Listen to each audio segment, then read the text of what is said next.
जोहार आप सभी स्टूडेंट्स का आप सभी की YouTube channel Jharkhand maths zone पर मैं सीन चंद्र आप सभी स्टूडेंट्स का स्वागत करता हूं आप सभी की YouTube channel Jharkhand maths zone पर। तो प्यारे बच्चों, आज के इस वीडियो लेक्चर नंबर 6 में आप सभी का स्वागत है। और जैसा कि आप सभी देख पा रहे हैं, ग्रुप थ्योरी का वीडियो लेक्चर सेशन चल रहा है सेमेस्टर 3 के बच्चों के लिए और पेपर नंबर 6 है। और ऑल यूनिवर्सिटीज़, चाहे वो BBMQ हो, चाहे SKMU हो, चाहे VVU हो, है ना, VVU, या फिर अदर जितने भी यूनिवर्सिटीज़ हैं इंडिया के, वे सभी यूनिवर्सिटीज़ के लिए मैं ग्रुप थ्योरी का लेक्चर्स बना रहा हूँ। ओके, तो देखिए यहाँ पर क्या है बच्चों, ग्रुपॉइड्स और कॉशी ग्रुप है। ओके, लेक्चर 6 में आज हम आपको पढ़ाएंगे ग्रुपॉइड या फिर इसी का दूसरा नाम है कॉशी ग्रुप, है ना, ग्रुपॉइड या कॉशी ग्रुप। तो चलिए देखते हैं कि ग्रुपॉइड किसे कहते हैं या फिर कॉशी ग्रुप किसे कहते हैं। इसके बाद फिर हम लोग सेमी ग्रुप और डेमी ग्रुप देखेंगे, जो कि हम लोग प्रीवियस वीडियो लेक्चर में भी पढ़े थे। यहाँ पर थोड़ा सा बस रिवाइज करके आगे बढ़ जाएंगे। ओके, तो इसके बाद फिर मोनोइड्स के बारे में पढ़ेंगे, उनके एग्जांपल्स वगैरह को डिस्कस करेंगे। ओके, तो ध्यान दीजिएगा, ग्रुपॉइड्स और कॉशी ग्रुप क्या होता है। तो इफ जी कॉमा स्टेरिक, इसको अलजेब्रिक स्ट्रक्चर ऑफ जी कहते हैं। तो if algebraic structure of G satisfies closure property, यानी कि अगर अलजेब्रिक स्ट्रक्चर जी का क्लोजर प्रॉपर्टी को सेटिस्फाइड करता है तो तब हम इस अलजेब्रिक स्ट्रक्चर को ग्रुपॉइड कहेंगे या फिर कॉशी ग्रुप कहेंगे। यानी कि फर्स्ट प्रॉपर्टी को सेटिस्फाइड करना चाहिए, क्लोजर को सेटिस्फाइड करना चाहिए। क्लोजर प्रॉपर्टी क्या है, तो ए अगर बिलोंग करता है जी से, बी अगर बिलोंग करता है जी से, तो ए बी का ए स्टेरिक बी, मतलब ए और बी के बीच में जो ऑपरेशन हुआ है स्टेरिक, तो ये ऑपरेशन होने के बाद जो रिजल्ट आएगा वो रिजल्ट भी कहाँ बिलोंग करना चाहिए, तो जी में ही बिलोंग करना चाहिए।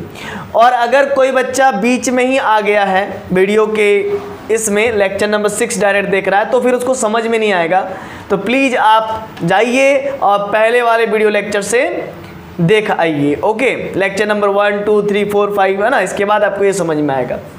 तो अगर कोई अलजेब्रिक स्ट्रक्चर जी है, अगर ये सेटिस्फाई करता है क्लोजर प्रॉपर्टी को, यानी कि फर्स्ट लॉ ऑफ ग्रुप का पहला लॉ को अगर सेटिस्फाई करता है, ओनली फर्स्ट लॉ को, तब हम इस अलजेब्रिक स्ट्रक्चर जी कॉमा स्टेरिक को ग्रुपॉइड कहेंगे या फिर कॉशी ग्रुप कहेंगे।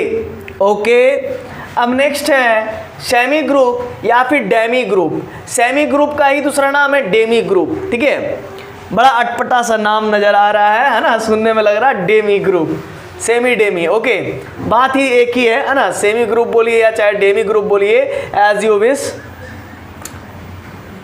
तो यहाँ पर क्या है, if G comma asterisk, if G comma asterisk, ये अलजेब्रिक स्ट्रक्चर अगर सेटिस्फाई कर जाए दो प्रॉपर्टी ऑफ ग्रुप का दो प्रॉपर्टी को अगर सेटिस्फाई करता है, ओनली 2 प्रॉपर्टीज को अगर सेटिस्फाई करता है, तब इसको सेमी ग्रुप कहेंगे या डेमी ग्रुप कहेंगे। क्लोजर प्रॉपर्टी और एसोसिएटिव। क्लोजर में क्या होता है, ए बी बिलोंग करता है जी में, तो ए और बी के बीच में जो ऑपरेशन लगता है, बाइनरी ऑपरेशन स्टेरिक, वो स्टेरिक लगने के बाद, उसमें बाइनरी ऑपरेशन होने के बाद जो रिजल्ट प्राप्त होता है वो भी कहाँ बिलोंग करना चाहिए, जी में ही बिलोंग करना चाहिए। एसोसिएटिव प्रॉपर्टी क्या कहता है कि यहाँ पर, एक मिनट, ये यहाँ पर ऐसा नहीं होगा। ओके, हाँ, तो कहने का मतलब एसोसिएटिव प्रॉपर्टी क्या कहता है कि ए स्टेरिक हो गया, वो अलग है, और बी स्टेरिक सी, ये ऑपरेशन बी और सी में हो रहा है, और इधर ए और बी में हो रहा है, और इधर, ओहो,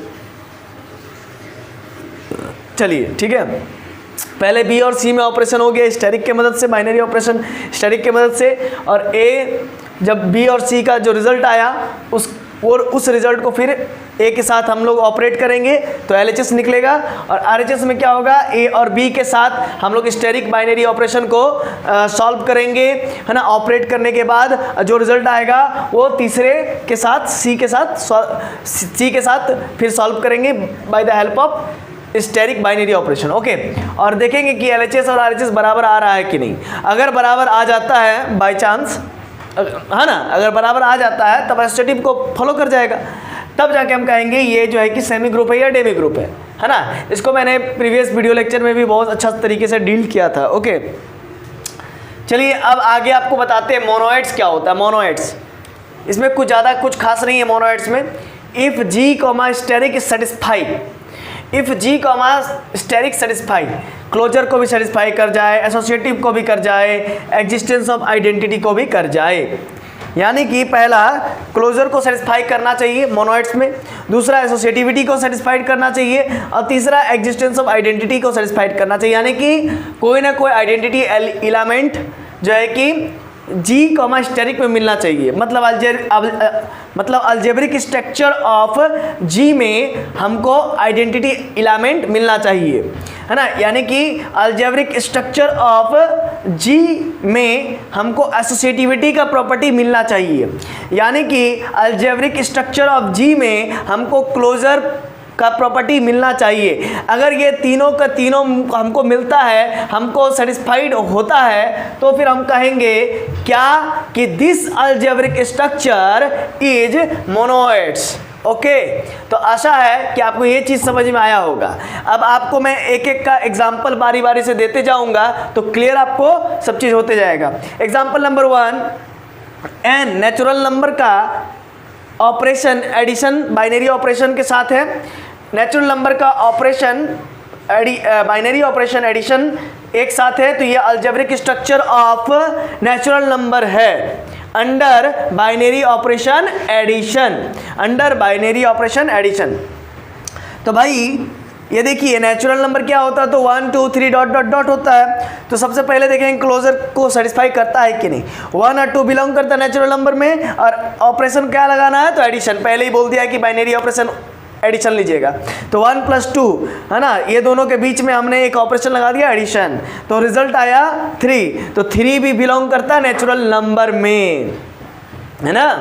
तो यानी कि 1 भी बिलोंग करता है नेचुरल नंबर पे, 2 भी बिलोंग करता है नेचुरल नंबर पे, और जो उसका रिजल्ट निकल रहा है वो भी बिलोंग कर रहा है नेचुरल नंबर पे। तो it satisfy closure property, closure है ना, सो इट इज ग्रुपॉइड। अगर क्लोजर को सेटिस्फाई करता है तो क्या कहते हैं, ग्रुपॉइड या कॉसी ग्रुप, है ना। तो ये हो गया। अब दूसरा चेक करेंगे कि एसोसिएटिविटी को सेटिस्फाई करता है कि नहीं।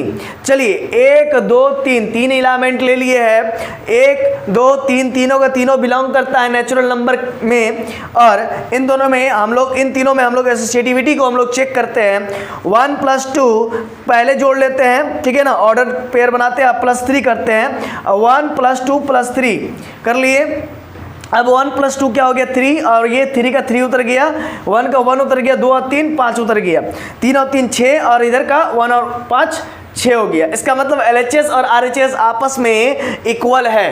क्या है बच्चों, LHS RHS इक्वल है, यानी कि एसोसिएटिविटी की प्रॉपर्टी को यहाँ पर सेटिस्फाई होते हुए हम लोग देख पा रहे हैं।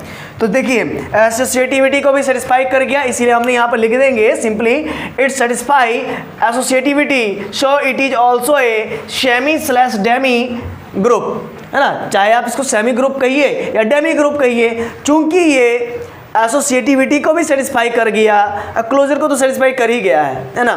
क्लोजर को सेटिस्फाइड किया तभी तो हम इसको ग्रुपॉइड कहें, और इसने एसोसिएटिविटी को भी सेटिस्फाई कर लिया, इसी वजह से मैं इसको सेमी या डेमी ग्रुप कह रहा हूँ। कौन एसोसिएटिविटी को सेटिस्फाइड किया, तो algebraic structure of N, algebraic structure of N ने एसोसिएटिविटी को सेटिस्फाई कर गया, ठीक है। अब हम आपको पढ़ाएंगे आगे, आप बताएंगे मतलब एग्जिस्टेंस ऑफ आइडेंटिटी को, एग्जिस्टेंस ऑफ आइडेंटिटी। तो देखिए यहाँ पर 0 कभी बिलोंग करता है नेचुरल नंबर में, नहीं बिलोंग करता, नहीं बिलोंग करता है।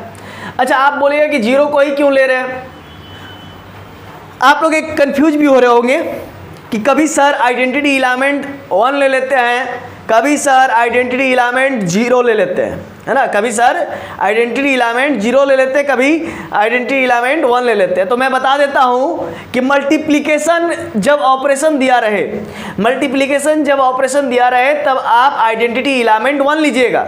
सुन लीजिए, जब मल्टीप्लिकेशन ऑपरेशन दिया रहे तो उस समय आइडेंटिटी एलिमेंट 1 लीजिएगा, और जब एडिशन ऑपरेशन दिया रहे तो उस समय आइडेंटिटी एलिमेंट 0 लीजिएगा। क्यों? क्योंकि आप किसी कोई एक उठा लीजिए, मान लीजिए मल्टीप्लिकेशन ऑपरेशन दिया हुआ तो कोई ए एलिमेंट उठा लीजिए, कोई भी ए एलिमेंट उठा लीजिए कोई भी ग्रुप से, ठीक है, कोई भी जी सेट से, कोई भी जी सेट से उठा लीजिए, ठीक है। अब उस ए में आप क्या मल्टीप्लाई करोगे जिससे कि उसमें कोई परिवर्तन ना आए? तो उस ए में आप क्या मल्टीप्लाई करोगे जिससे कि उस ए में कोई बदलाव नहीं आए? तो बस एक ही आंसर होगा आपके पास कि 1 मल्टीप्लाई कर दीजिए सर, उसमें कोई बदलाव नहीं आएगा, ठीक है। उसी प्रकार से अब मैं एडिशन के रिस्पेक्ट में बात कर रहा हूं। मैं पूछ रहा हूं आपसे कि ए में आप क्या जोड़ोगे जिससे उसमें कोई बदलाव नहीं आए? तो 0 जोड़ेंगे, माइनस ए जोड़ देंगे तब तो वो 0 हो जाएगा, बदलाव आ जाएगा, है ना। तो ए में आप क्या जोड़ोगे जिससे उसमें कोई बदलाव नहीं आए? तो 0 जोड़ेंगे। तो वही बात है, इसीलिए आइडेंटिटी एलिमेंट हमेशा मल्टीप्लिकेशन के रिस्पेक्ट में 1 लिया जाता है और एडिशन के रिस्पेक्ट में 0 लिया जाता है। That's all. तो अब क्या है, एग्जिस्टेंस ऑफ आइडेंटिटी चेक कर रहे हैं तो 0 एडिशन का बाइनरी ऑपरेशन दिया हुआ था, इसीलिए 0 कोई आइडेंटिटी एलिमेंट लिया जाता है। अब चेक करेंगे कि 0 मेरा बिलोंग करता है क्या नहीं नेचुरल नंबर के सेट में, है ना। तो नेचुरल नंबर के सेट में 0 बिलोंग नहीं करता है, तो 0 does not belongs to natural number का सेट, है ना। बट मान लीजिए 4 तो बिलोंग करता है नेचुरल नंबर के सेट में, यहाँ पर लिख देते हैं 4 तो बिलोंग करता है भाई नेचुरल नंबर के सेट में, एकदम बिलोंग करता है सर, है ना। तो 4 में ऐसा क्या जोड़ोगे, 4 में ऐसा क्या जोड़ोगे, 4 में ऐसा क्या जोड़ोगे जिससे वो 4 ही रहे, है ना। यही तो होता है एग्जिस्टेंस ऑफ आइडेंटिटी चेक करने का तरीका, है ना। तो भाई 4 में ऐसा क्या जोड़ोगे, है ना, पहले LHS तरफ फिर RHS तरफ, क्या जोड़ोगे जिससे उसमें कोई बदलाव ना आए? तो आप तो कहोगे 0 जोड़ने से कोई बदलाव नहीं आता है। ठीक है सर, बहुत अच्छा बहुत अच्छा, लेकिन 0 तो बिलोंग नहीं करता नेचुरल नंबर के सेट में, तो इसीलिए here identity element is 0, identity element तो 0 है, ऑब्वियस सी बात है ना। लेकिन ये आइडेंटिटी एलिमेंट बिलोंग करता है क्या नेचुरल नंबर के सेट में, ये भी देखना जरूरी है। यहाँ पर आइडेंटिटी एलिमेंट तो 0 है, वो कन्फर्म है, एडिशन के रिस्पेक्ट में आइडेंटिटी एलिमेंट 0 होगा, कन्फर्म है। लेकिन क्या ये आइडेंटिटी एलिमेंट 0 क्या बिलोंग करता है नेचुरल नंबर के सेट में, है ना। अगर मान लीजिए यहाँ पर रियल नंबर रहता तो उस पर देखते, अगर रैशनल नंबर रहता तो उस पर देखते, अगर इंटीजर्स रहता तो उस पर देखते, है ना। तो इस प्रकार से जो सेट दिया रहता उसी पे देखते हैं, है ना, कि वो उसका आइडेंटिटी एलिमेंट है या नहीं है, मतलब वो आइडेंटिटी एलिमेंट उस सेट में बिलोंग करता है कि नहीं, वो चीज़ हम लोग देखते हैं। तो हेयर आइडेंटिटी एलिमेंट इज 0, कोई शक नहीं, सही बात है, एकदम सही कह रहा है कि आइडेंटिटी एलिमेंट 0 ही है। But 0 does not belongs to natural number, लेकिन 0 बिलोंग नहीं करता नेचुरल नंबर में, so it is not monoids, इसीलिए ये मोनोइड्स नहीं है। मोनोइड्स कब बनता है, जरा देखिए तो, मोनोइड्स तब बनता है जब algebraic structure G, closure, associative, existence of identity, ये 3 चीज को अगर सेटिस्फाई करे कोई भी अलजेब्रिक स्ट्रक्चर तो उसको हम लोग मोनोइड्स कहते हैं। क्लियर है? चलिए, बहुत अच्छा, मोनोइड्स का समझ में आ गया। तो सर इसका मोनोइड्स का कोई एक एग्जांपल दे दीजिए। ठीक है, तो देख लीजिए, एक बात बता देते हैं, ग्रुप का क्या एग्जांपल होता है। ग्रुप का तो बहुत सारा एग्जांपल अभी करवाएंगे भी, है ना। तो जैसे कि हम एडिशन के रिस्पेक्ट में रियल नंबर को बोल दे रहे हैं कि ग्रुप है, ऑब्वियस सी बातें है। तो अगर कोई अगर ग्रुप है तो वो मोनोइड्स भी है, क्योंकि ग्रुप है तो तीन कंडीशन को सेटिस्फाइड तो करेगा ही करेगा, ऑब्वियस सी बात है। तो ग्रुप है तो वो मोनोइड्स है, और अगर वो मोनोइड्स है तो वो सेमी ग्रुप है ही है ना भाई। अगर मोनोइड्स है तो सेमी ग्रुप है ही, और सेमी ग्रुप है तो फिर ग्रुपॉइड तो है ही, क्योंकि सेमी ग्रुप 2 प्रॉपर्टी को सेटिस्फाइड करता है, ग्रुपॉइड 1 प्रॉपर्टी को सेटिस्फाई करता है। क्लियर है? और अगर ग्रुप है तब तो सेमी ग्रुप है ही, अगर ग्रुप है तो तब तो ग्रुपॉइड है ही, अगर ग्रुप है तब तो मोनोइड्स है ही। समझ रहे ना? इस प्रकार से आपको पढ़ना पड़ेगा, मतलब थोड़ा सा तालमेल बैठाइए आपस में। ठीक है, ये जो चीज़ पढ़े उसको रिकैप भी कीजिए साथ ही साथ, है ना, कि हाँ कोई ग्रुप है तो सेमी ग्रुप होगा, कोई ग्रुप है तो मोनोइड्स होगा, तो कोई ग्रुप है तो डेमी ग्रुप, सेमी ग्रुप, वही बात सही है ना, सेम है। अब मोनोइड्स होगा, ठीक है। अच्छा, तो ये बात है, लेकिन कोई मोनोइड्स है तो ये जरूरी नहीं कि वो ग्रुप ही होगा, ग्रुप होगा ही होगा। मोनोइड्स है, मान लीजिए मोनोइड्स 3 कंडीशन को सेटिस्फाइड करता है, चौथा नहीं करता है, तो मोनोइड्स है तो ये जरूरी नहीं है कि वो ग्रुप बनेगा, लेकिन ग्रुप है तब तो मोनोइड्स होगा ही होगा, है ना। और सेमी ग्रुप है तो ये जरूरी नहीं कि वो ग्रुप होगा, लेकिन अगर ग्रुप है तो ये जरूरी है कि वो सेमी ग्रुप होगा। तो चलिए, तो आशा है कि ये चीज़ आपको समझ में आया होगा। और मैं थोड़ा टाइम देख लेता हूँ कि कितना टाइम हो गया। चलिए 15 मिनट ही हुआ है, तो इसको इरेज करके मैं इसी में आगे बढ़ाता हूँ, ठीक है।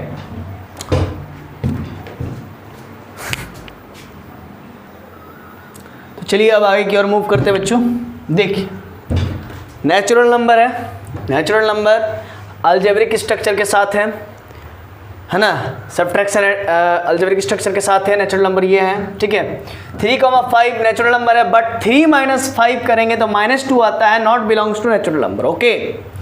और 4 और 3 नेचुरल नंबर है, बट 4 - 3 करेंगे तो 1 आ रहा है, जो कि नेचुरल नंबर में यहाँ पर नहीं बिलोंग करता है। -2 does not belongs to natural number, but 1 belongs to natural number. यहाँ पर -2 बिलोंग नहीं करता है नेचुरल नंबर में, यह ऑपरेशन के बाद। तो ऐसा बहुत सारा केस आ सकता है जहाँ पर -2 जैसा नेगेटिव नंबर्स आ सकता है, तो वो नेचुरल नंबर में बिलोंग नहीं करेगा, यानी कि क्लोजर लॉ को सेटिस्फाइड नहीं कर रहा है ना। अगर इन दोनों में ऑपरेशन लगने के बाद अगर नेचुरल नंबर मिल जाता है तब तो कहते हैं कि क्लोजर लॉ सेटिस्फाइड कर रहा है। तो अलजेब्रिक स्ट्रक्चर, ये algebraic structure under the binary operation subtraction, it is not satisfy closure property, therefore this algebraic structure is not a group। Closure को ही सेटिस्फाइड नहीं किया तो फिर आगे क्यों बढ़ेंगे। जब क्लोजर को ही नहीं सेटिस्फाइड किया तो फिर ग्रुपॉइड भी तो नहीं हुआ, तो therefore this algebraic structure is not a groupoid, okay।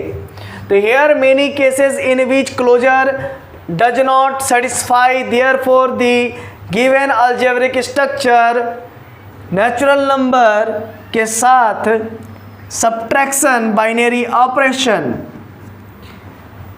that is the set of natural number with respect to binary operation minus subtraction। binary operation क्या है, तो subtraction is not a groupoid, ये इसीलिए एक ग्रुपॉइड नहीं है।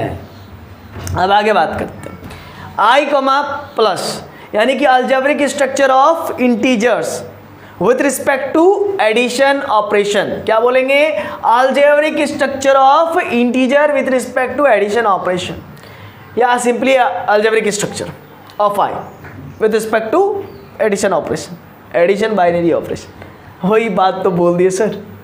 चलिए ठीक है, समझ में आया ना, समझ में आना चाहिए, ठीक है। इंटीजर है ना, I is the integer and it is algebraic structure with respect to addition operation which is binary operation, है ना, जो कि बाइनरी ऑपरेशन है, ठीक है। तो I बराबर, ये एक अलजेब्रिक स्ट्रक्चर है, okay, with respect to addition binary operation.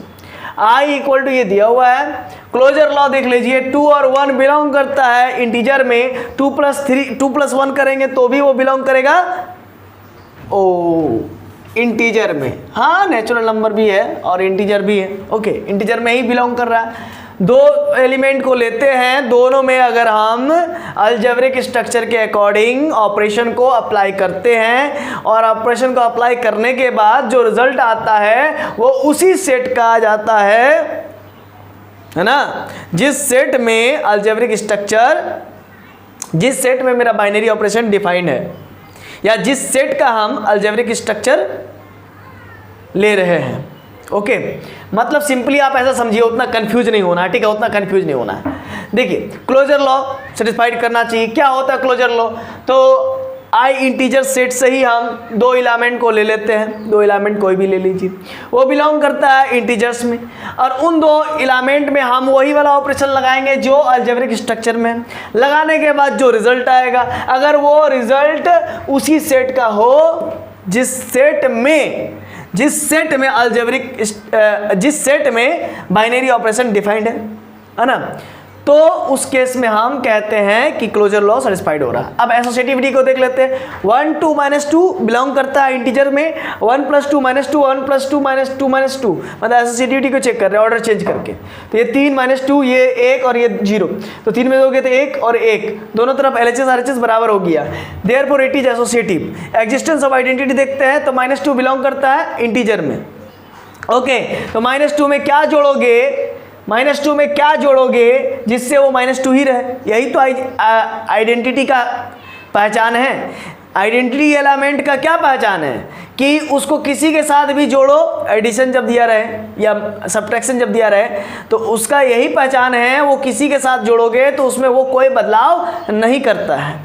तो -2 में क्या जोड़ोगे, -2 में इधर से क्या जोड़ोगे, -2 में RHS से क्या जोड़ोगे, -2 में LHS से क्या जोड़ोगे जिससे कि उसमें कोई बदलाव ना आए, वो -2 ही रहे। तो 0 जोड़ोगे, 0 जोड़ोगे, क्लियर है। और 0 जो कि 0 इज एन आइडेंटिटी एलिमेंट है और वो बिलोंग भी करता है कहाँ पर, सेट ऑफ इंटीजर्स में बिलोंग कर रहा है ना।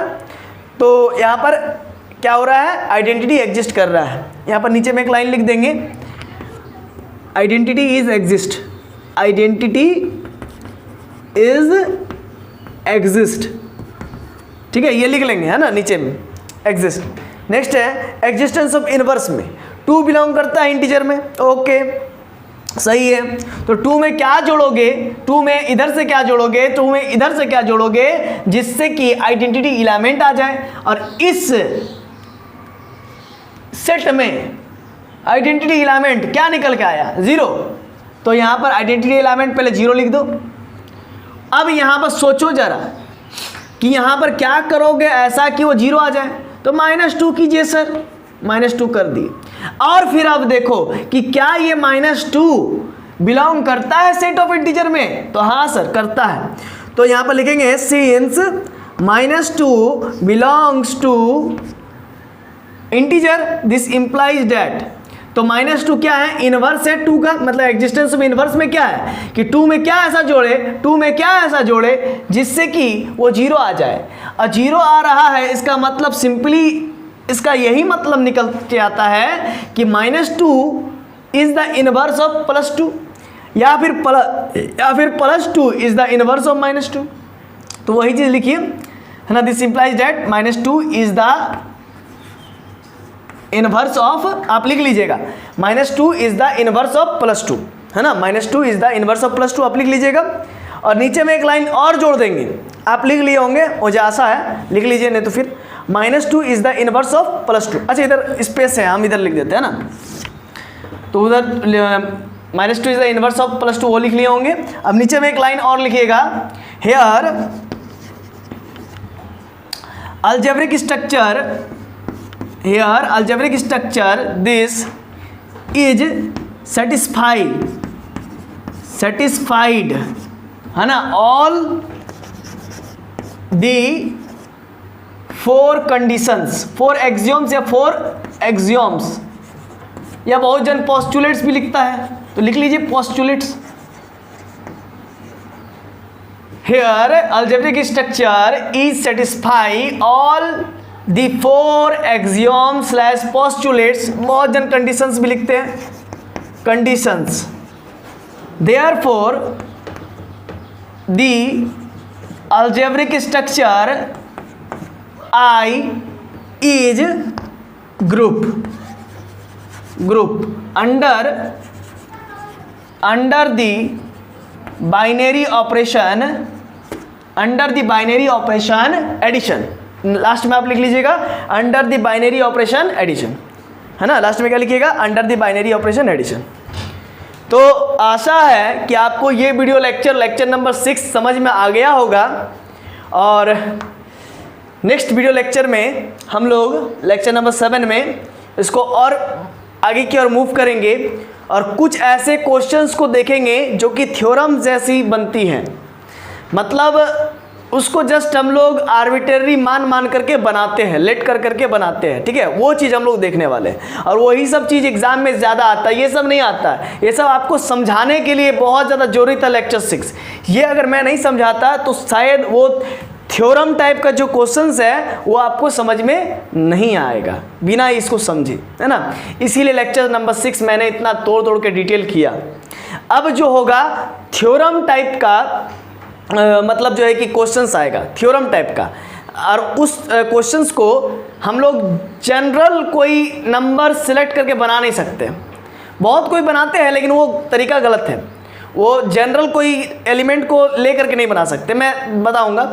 तो उसमें हम लोग आर्बिट्रेरी मान करके बनाते हैं, तो वहाँ पर मैं बहुत जन फील नहीं कर पाते, इसीलिए मैंने फील करवा दिया पहले ही कि हाँ भाई ये ऐसा है तो ऐसा हुआ, मतलब 0 है 2 है तो ऐसा हुआ। तो उस समय जब मैं बताऊंगा नेक्स्ट वीडियो लेक्चर से तो आपको क्लियर हो जाएगा कि क्या मैं कहना चाह रहा हूँ, ठीक है। तो आशा है कि आपको ये वीडियो लेक्चर समझ में आ गया होगा। तो चलिए मिलते हैं नेक्स्ट वीडियो लेक्चर नंबर 7 में। तब तक के लिए जोहार, खुश रहिए।